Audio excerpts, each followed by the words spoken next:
Hello. Yeah, don't talk about anybody because I'm live.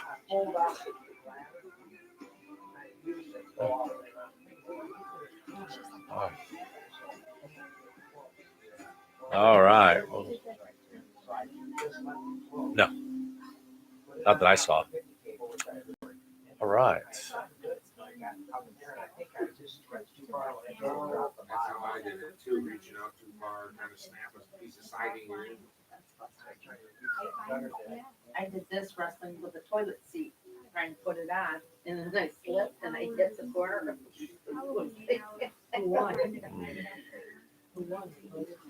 So, hello.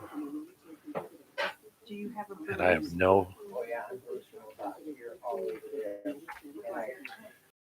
I'm always worried. I don't see the green bar anymore going off for sounds, but I'm assuming I have sound. If I don't, people that are logging in say, hey, you don't have sound, or hey, you have sound. Sounds good. Something like that. All right.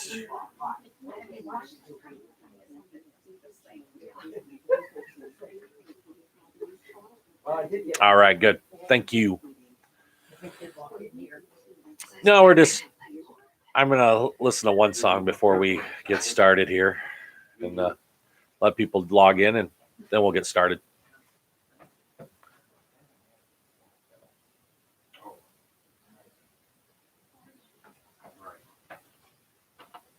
If there's any ladder work to do, I get on the phone now.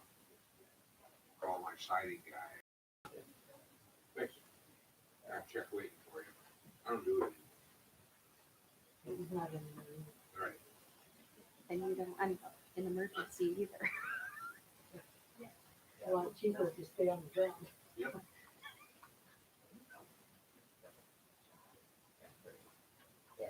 Yeah. A trip to the hospital Yeah.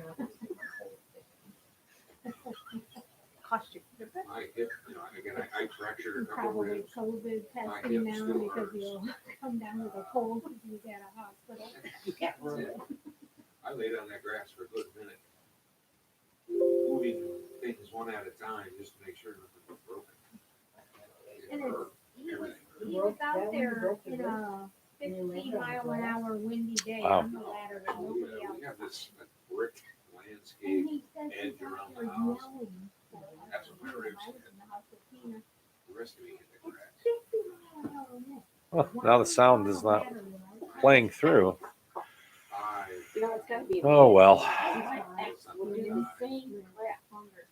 That's, yeah, All right, we'll get started. You guys are. that is why men have a shorter life. That's right. Apparently, we're philosophizing about why men die younger. I think it's because women nag us to death, but Yeah. that's right. Some of us try to leave early by, putting ladders on picnic tables and things like that, just to get away from them. I mean, it's just, And I walk in, I'll say, leg day. oh boy. I just told you. Yeah. Yeah. Yeah, that's definitely, we definitely do stupid things. There's no doubt about that. Yeah. Fell off the back of his truck into No. a pile of wood. Ouch. Yes, the day you're stupid enough to put yourself in the ground. Yeah. Just think, it was looking on funny. Right? Yeah. Do it. Unless it's get $10,000 worth, then do it. But make sure you videotape in high quality. Well, good afternoon and evening, everyone. Welcome back to our Wednesday Night Live. And it's been a couple weeks. We've been away, but we're back now. And we're going to do tonight Judges and Ruth. And we will be dealing with those two books. And then next week, obviously, we'll be off for Thanksgiving. So one thing I will not do is interfere with everyone's Wednesday night, the night before Thanksgiving, all the preparations and plans that everyone has to do. So, we really see. I'm not cooking either. So, would you guys rather have it, Kroger's. or is it Oh, Mom. Wednesday night? Next Wednesday? Anyone in this room want to have it? I'll be here. Wednesday Night Live. All right, we'll have it next week. Yeah. I mean, technically, it's the most dangerous night to be on the roads, but we'll go ahead and brave it. It wasn't about me. I was thinking of everybody else Okay. because I You don't. guys want it Wednesday night? All right, Wednesday night it is. You want it Wednesday night? All right. Time. It's all right. All in favor, say aye. Okay, well, the vote has been passed. All right, we are having it next Wednesday night. Don't forget about this Sunday, our Heritage Dinner. We are going to be having a special service, and then Sunday right afterwards, we'll have dinner together and celebrating our heritage, which, of course, is Thanksgiving, the Pilgrims, and we'll be talking about that during the service, about thankfulness, and then we'll go into the fellowship hall and really fellowship and enjoy and be thankful for what God has given us another year. And so don't forget about that.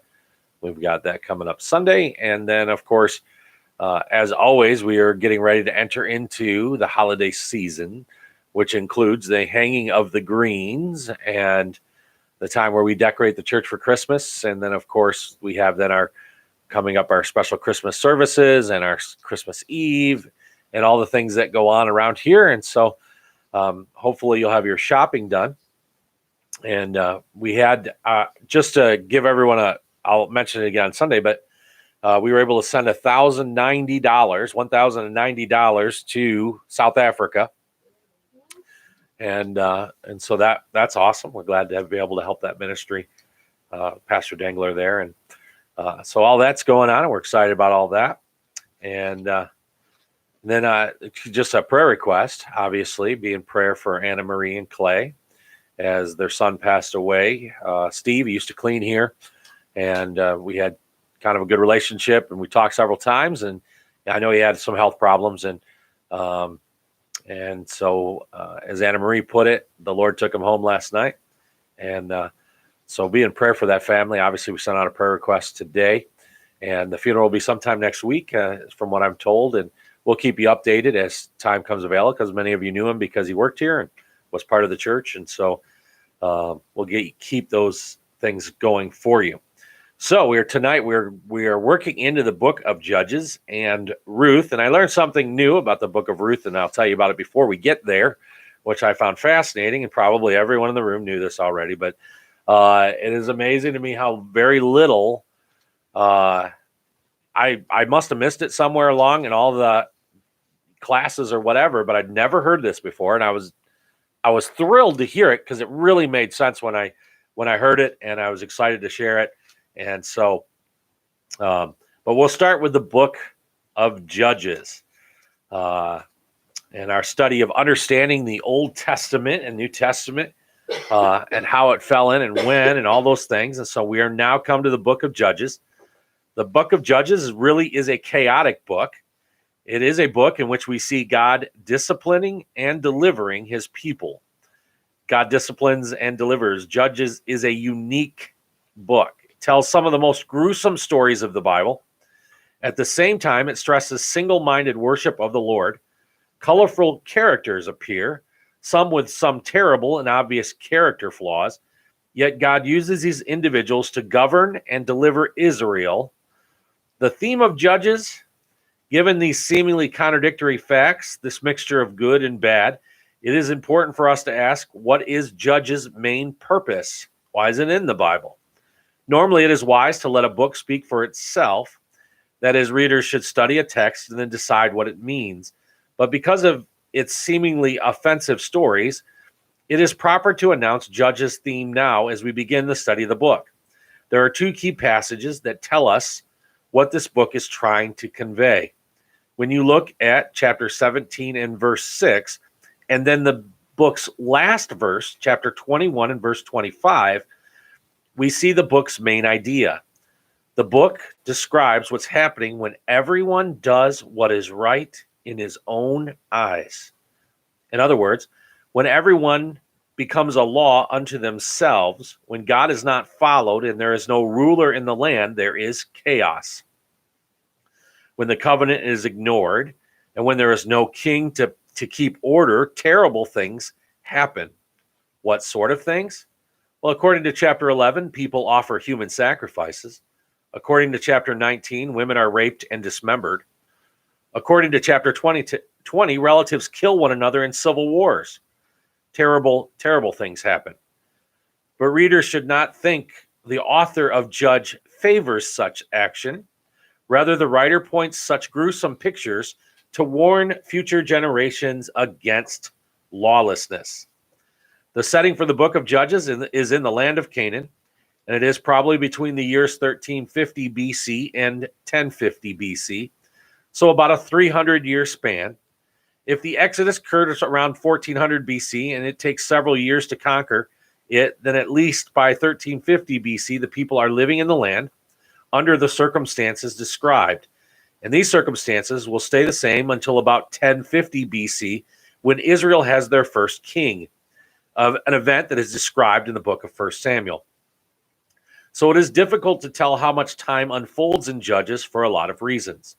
For example, it is possible that some of Judges lived at the same time and are ruling and judging in different parts of the country.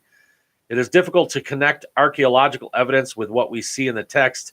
Nonetheless, if we give ourselves a broad expanse of time, we can tell that certainly these events had time to unfold in 300 years. Let's look at the sociological factors that are going on in this book. There are certain sociological factors that impacted Israel during this era that might help us understand the book. First, during this era, new enemies moved into the region. Anyone want to guess what their names were? New enemy. Book of Judges. A lot of people fought against this enemy. The Philistines, very good. Which we will predominantly find out later in Samuel they're still dealing with, and David killed Goliath, who was a Philistine. So we'll hear a lot about the Philistines. They figure prominently in this book. Second, new weapons were developed. Iron slowly replaces bronze as the metal for war instruments. Nations who possessed iron weapons defeated those who did not. Israel was slow to produce iron instruments, so they were in trouble militarily. A third factor, not only were new enemies moving into the region, not only were new weapons being developed, but vast migrations of people already in the land already occurred. No major powers ruled the area, so various people groups came in and out of Canaan, and some of these groups raided Israel's settlements. Fourth, Israel was extremely disorganized. They had no central government or standing army, so Israel was vulnerable to every moderately strong power in the region. Fifth, besides all these difficulties, Israel had terrible spiritual problems, as we shall soon discuss. So the one thing that would have held them together, their faith in God, was not even able to secure them. They cast off their faith in the one true God, the God who brought them into the land, the God that their ancestors believed in. They were disorganized. Raiding parties moved in and out of the region. New weapons that they didn't have were being developed, and permanent enemies were resettling in the land. Israel had severe problems. But again, the main problem is the people were sinning against God by worshiping other gods and by turning away from their other covenant commitments. Let's look at the outline of Judges. The book of Judges can be divided into the following main parts. The first major part is chapter 1:1 to chapter 2:5. Here we find the roots of chaos. This section explains to us why things got so bad in Israel. Judges 2:6 to 16:31 provides the second section. The second section stresses what it is like to live in a chaotic situation. So Judges 2:6 through 16:31 gives us lots of descriptive information about what happened when the people began to experience the consequences of deciding to sin against the Lord. The third section is chapter 17 to 21. This section is the worst of all. These chapters are really hard to summarize, but they show the outer darkness of living against the standards of the Lord. So we have an increasingly bad situation. Chapter 1:1 through 2:5 tells us where the people went wrong and how that happened. Chapter 2:6 to 16:31 shows us the typical normal upheaval that comes from living in a way that is displeasing to God. And then chapter 17 to 21 go even further. They show us some of the darkest, most horrible things that human beings do when they turn against the Lord. So we have increasing chaos as we go. So let's start with the roots of chaos. In chapter 1:1-2:5, Israel struggles to complete the conquest of Canaan. After Joshua's death, some advances are made. Despite their successes, though, Israel never completely displaces the Canaanites. Many people groups are allowed to remain, though these are forced to work for Israel. Unfortunately, Israel's unwillingness and inability to drive out their enemies causes problems. When the Canaanites are spared, their gods are also spared. Israel thereby breaks their covenant agreement with God because the people eventually worship these gods. God will not tolerate their disobedience and idolatry. According to chapter 2:1-5, to remind Israel of their covenant obligation, the Lord allows their enemies to oppress them. God will always test their obedience by allowing the enemies they have spared to torment them. This short section of the book serves two important functions. First, it reminds the readers of God's love for the people and Israel's past victories. Things have gone well for Israel since they left the desert when they keep the covenant. Second, it hints of trouble on the horizon. If Israel has powerful enemies and worships idols, they cannot flourish in the land. The second section, Judges 2:6-16:31, after Joshua's faithful generation dies, a new unfaithful generation emerges. A leadership crisis leaves this group knowing neither the Lord nor what he had done for Israel, according to chapter 2 and verse 10. Israel plunges into a sin cycle that lasts throughout the book of Judges. Here is how the cycle goes. The people do not appreciate Yahweh, so they worship Canaanite gods. Because of their idolatry, God sends nations to defeat Israel to encourage the people to change. When they fall into trouble, Israel cries out for the Lord's help. Out of kindness, the Lord will send judges or military leaders to defeat the oppressed, punishing nation. The people serve God while the judge lives, but they turn away when he or she dies. Then rebellion starts the cycle all over again. Covenant breaking leads to God's discipline, usually in the form of a foreign enemy oppressing them. The people cry out to God. He sends them a judge, a person who will rule over them spiritually, militarily, economically, and judicially. And this person helps the people defeat their enemy. But when he dies or when she dies, the people go back to their old ways. And this pattern happens over and over again. And it starts with Othniel, the nation's first deliverer. His story is told in chapter 3, verses 7-11. In that story, Israel angers the Lord by serving the Canaanite fertility gods, Baal and Asherah.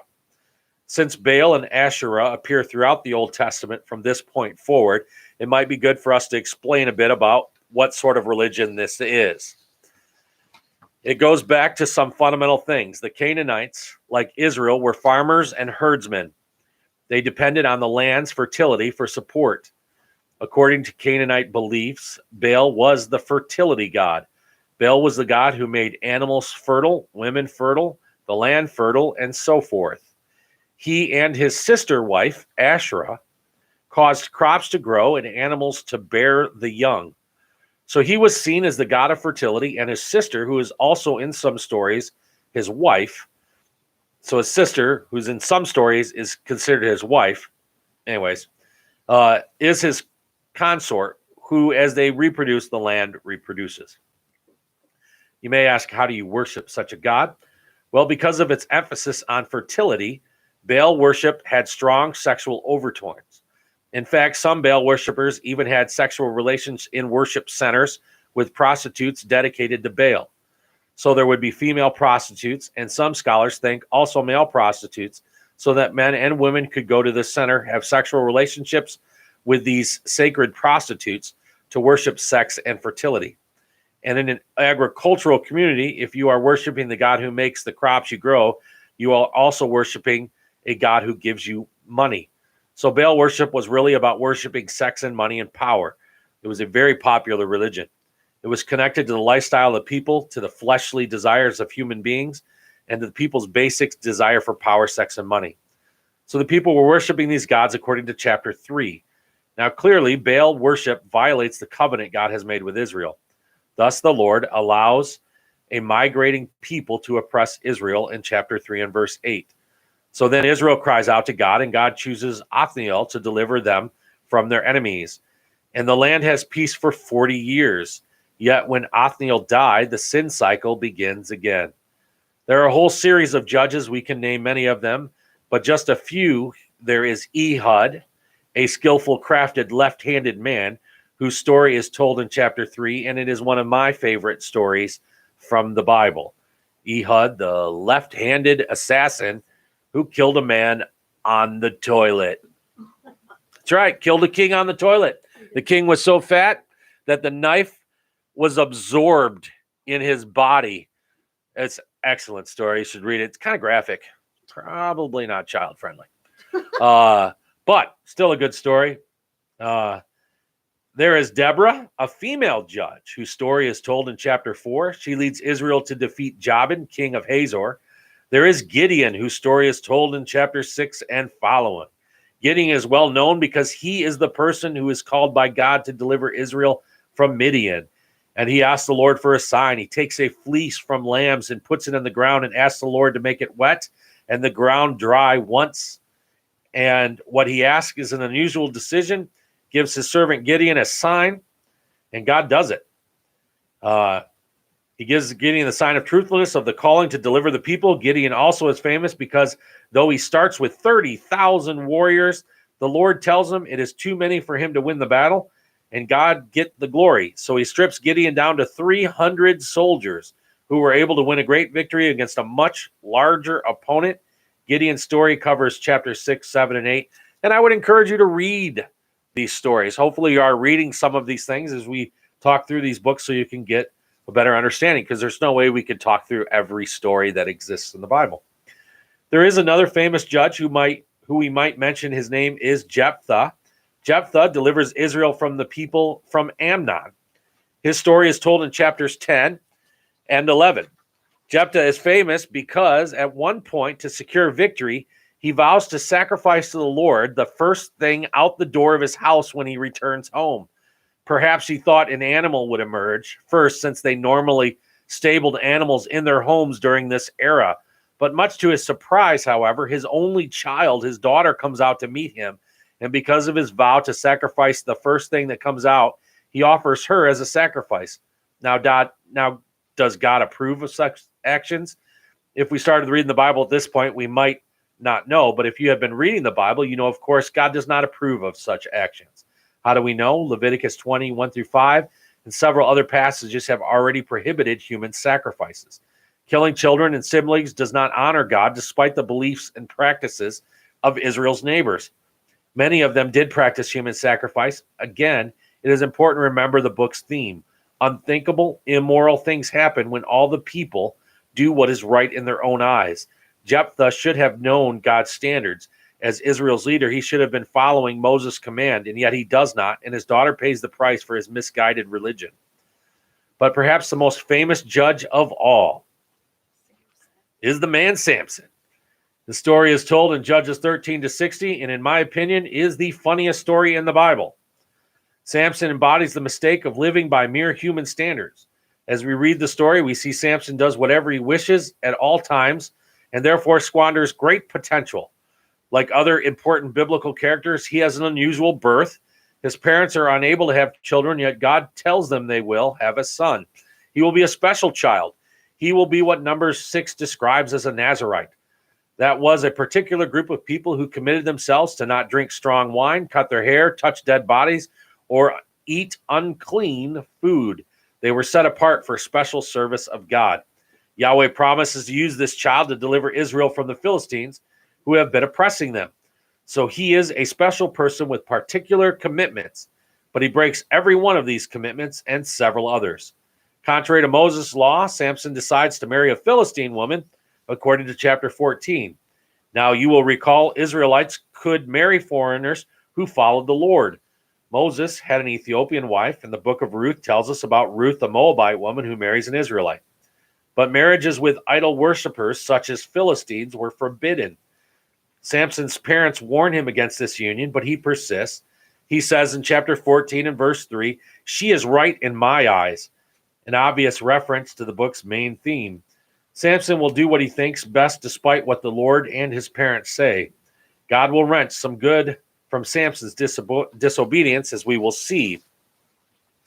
But still, the disobedience leads to several terrible events.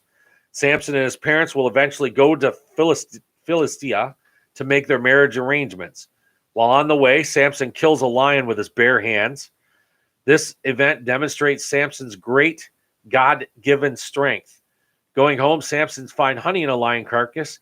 He eats a little honey and gives some to his parents, but he does not tell them where he got it.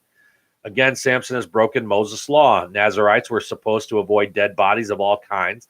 So once more, Samson simply does as he pleases. He does what is right in his own eyes.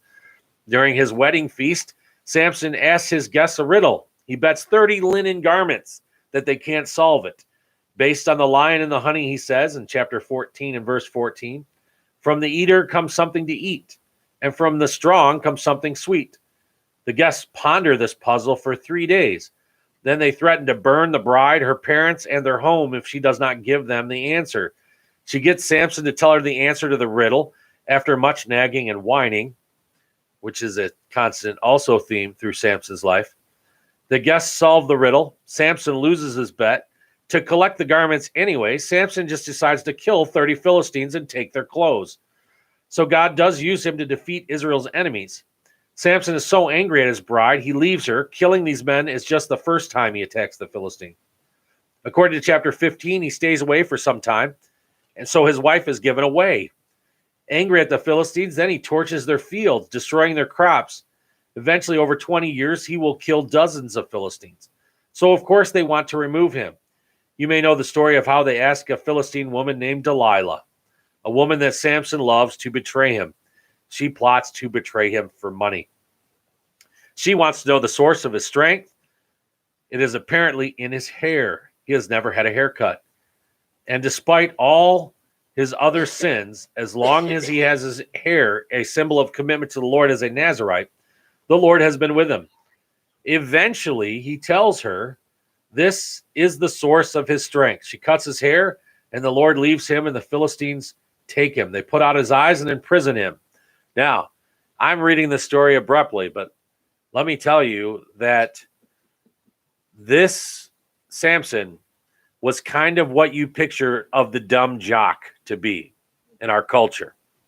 Not only was he tied up by his wife and then handed over to his enemies once, but it happened 3 times before he figured out they had some dysfunction in their relationship.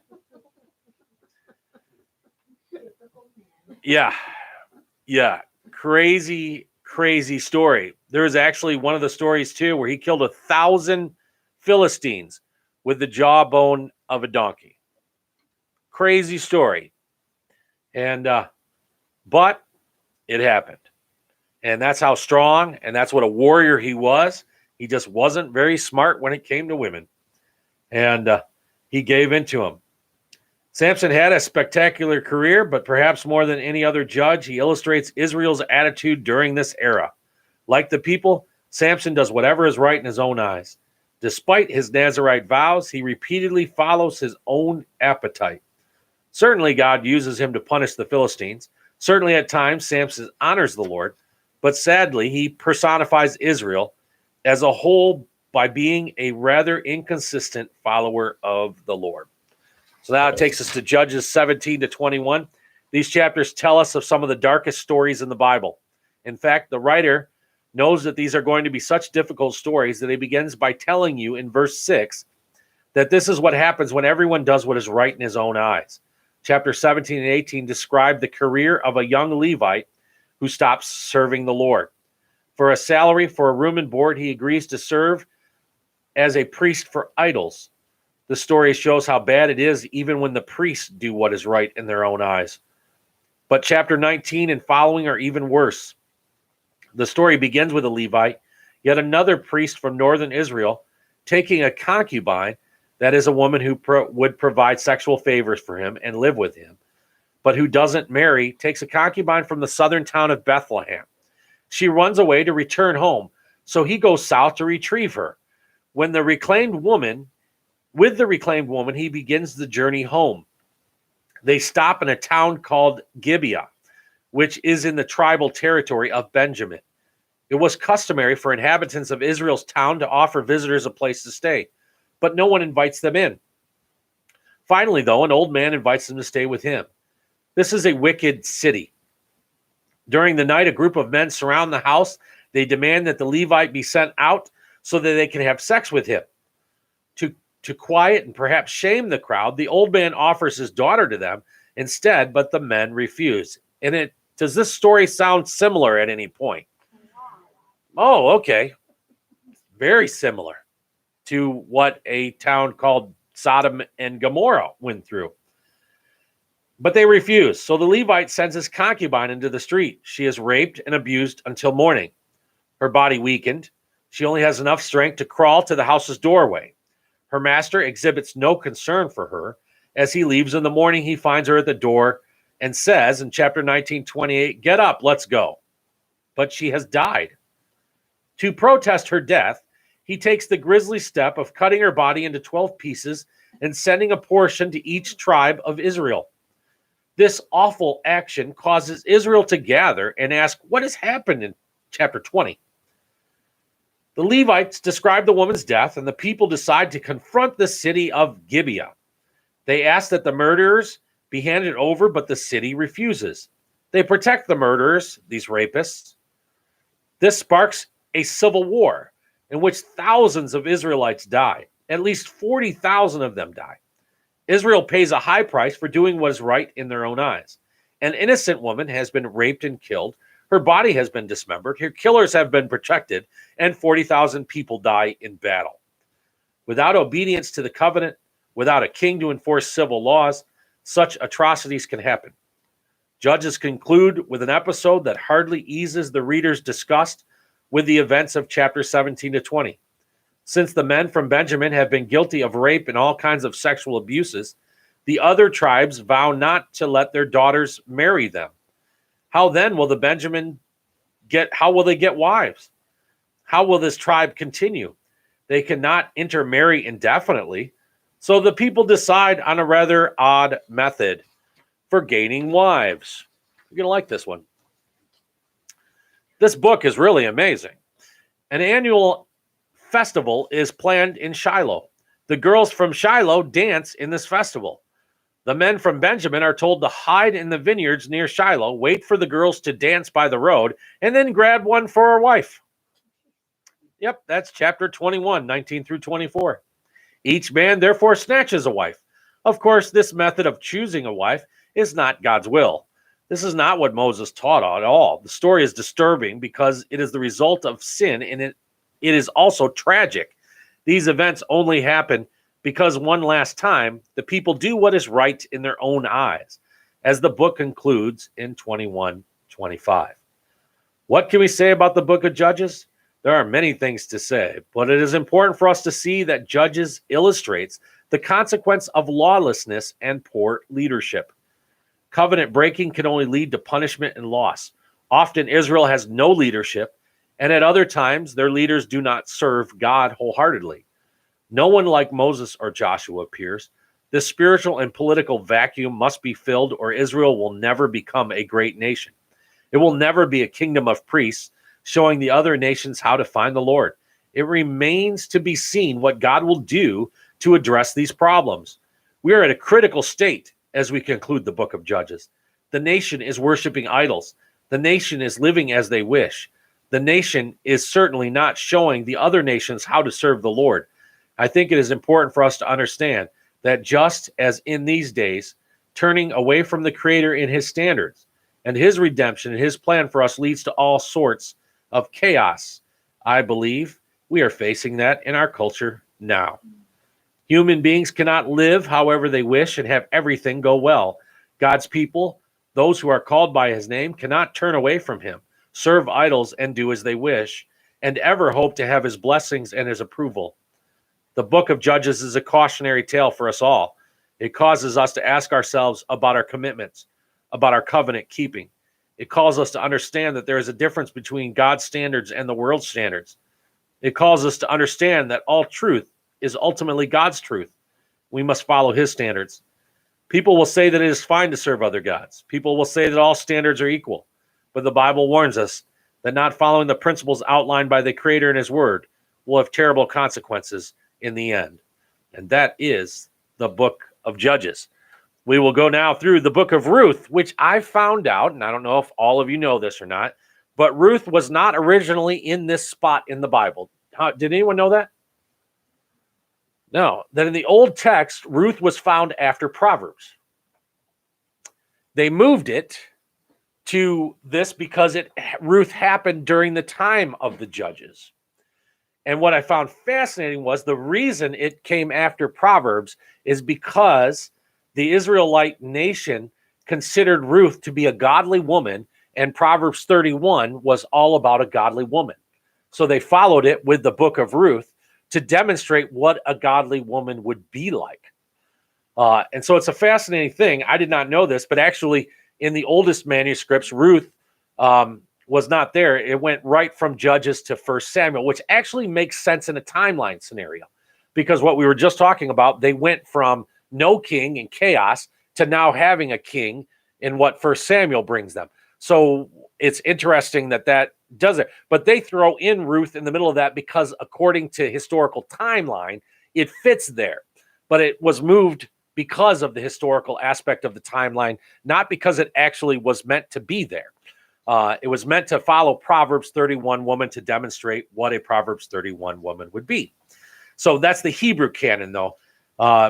You will note that Ruth is from the time of the Judges, and that is why Ruth is after Judges in the Latin and English versions of the Bible. In Hebrews, quite interesting, Ruth follows the description of ideal woman in Proverbs 31.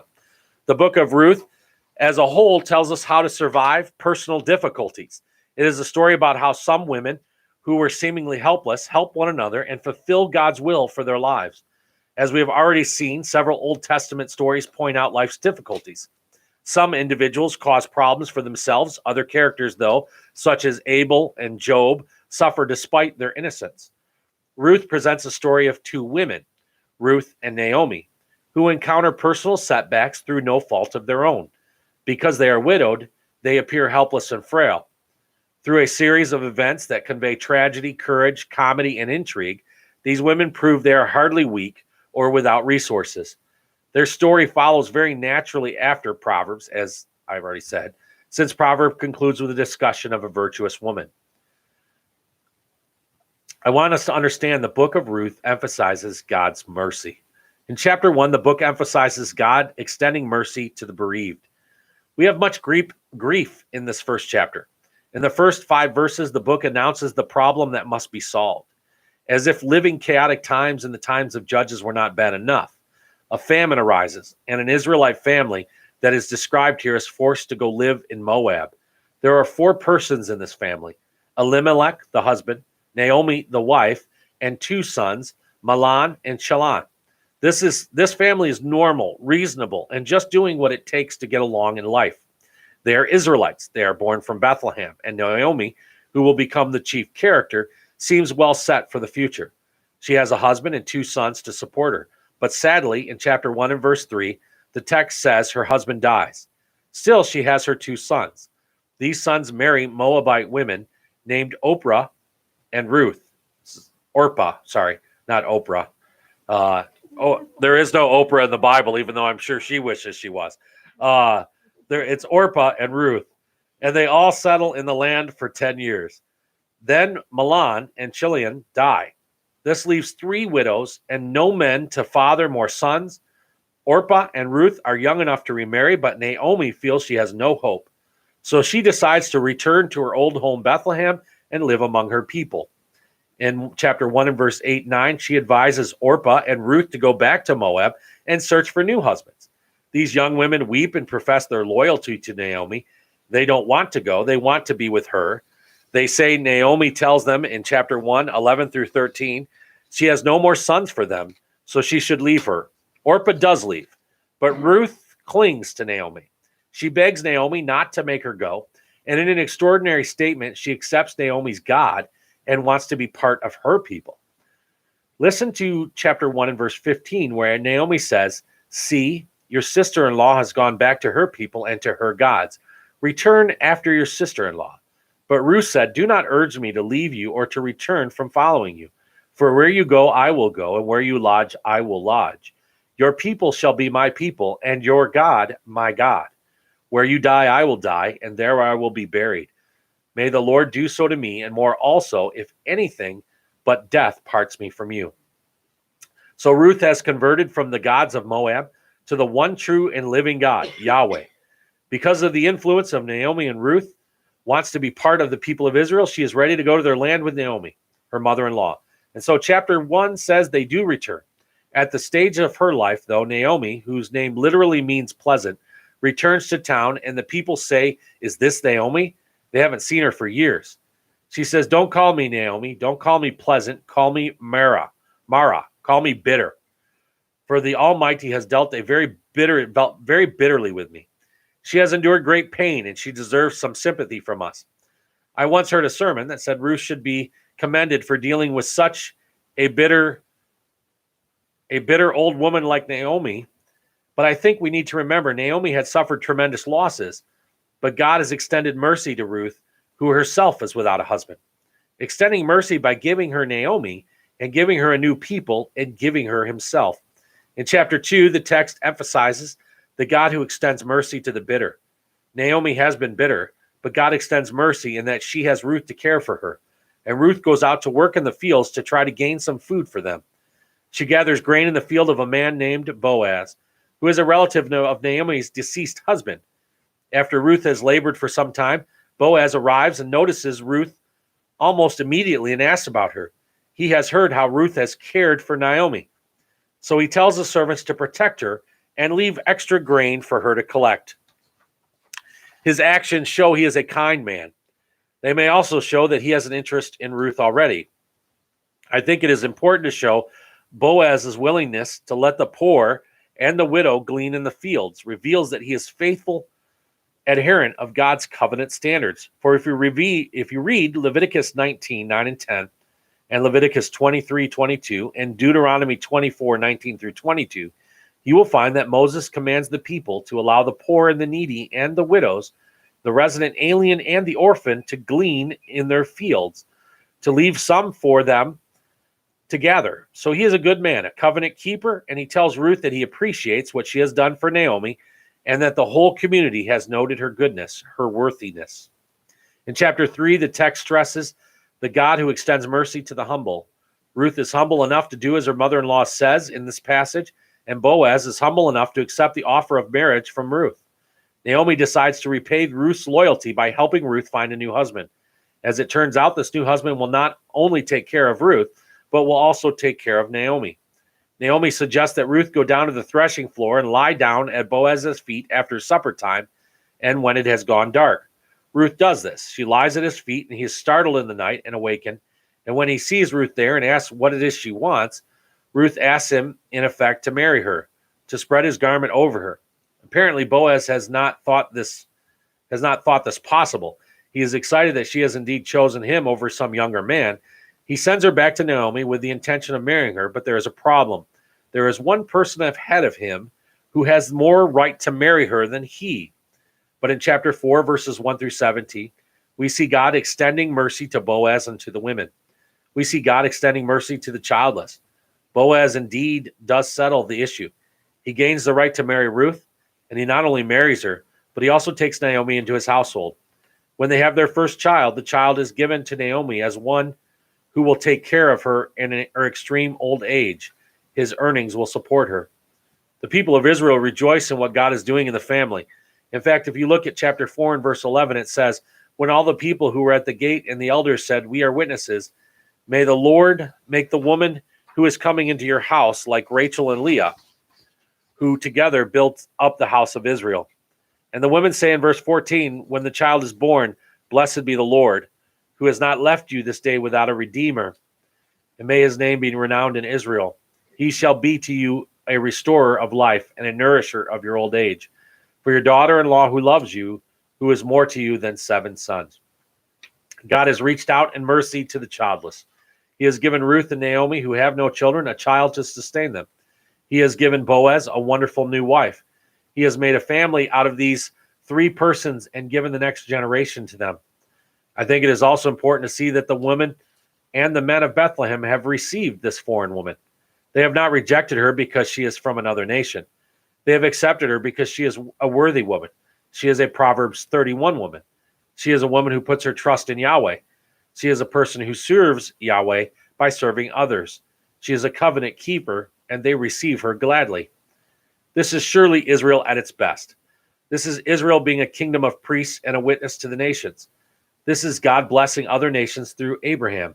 In other words, we see the promise of God made in Genesis 12, 1 through 9, and the commission of God of Israel in Exodus 19, 5 and 6 coming true. We see God blessing the nations as Israel reaches out to the nations. We see Israel being a light to teach others about Yahweh. But the book is not quite finished. In 4:18 through 22, we have God extending his mercy to all Israel. We have a genealogy that connects Ruth and the events of this book to King David. Thus, the Old Testament moves forward to Jesus Christ. So it is not just the promise to Noah and his promise through Abraham and the commission of Israel in Exodus 19, 5 and 6 that comes true here. The promise to David of his kingdom growing up was in God's mind even before 2 Samuel 7. God has always had a plan for David and his family. So we see Ruth at the beginning point of this promise that God is preparing and making a plan and fulfilling that plan through David. As we read in the New Testament in genealogies in Matthew chapter 1 and Luke 1 and 2, we see that Ruth, this Moabite woman, has been received into Israel and that she is one of the great grandmothers of the Messiah. So we have this wonderful story of how one is to survive terrible personal difficulties. How does one survive? Through the mercy of God, who extends his mercy to the bereaved. He extends his mercy to the bitter. He extends his mercy to the humble. He extends his mercy to Israel, all through friendship and faithfulness. We have a marvelous picture in the book of Ruth of people who love God with all their heart, soul, mind, and strength. Deuteronomy 6, 4, 9. And thus love their neighbors as themselves. We see this sort of family and friendship that stand as models for us all time. If Job's 3 friends are models of flawed friends, surely Naomi and Ruth and Boaz give us evidence of great friendship. That is the book of Ruth. So next week we'll pick up with 1 Samuel, and we will talk more about the King David who makes his appearance right after King Saul. So let us pray, and then we will be dismissed. Don't forget our Heritage Dinner on Sunday. Lord, we thank you for all that you have given us in your word, the time we can sit down and learn, listen, and continue to grow. Thank you for making it so evident that all of this belongs where it belongs, and reminding us to learn from it. And so, Lord, help us to do that. In Jesus' name, amen. Thank you, and have a good night. I do not want you.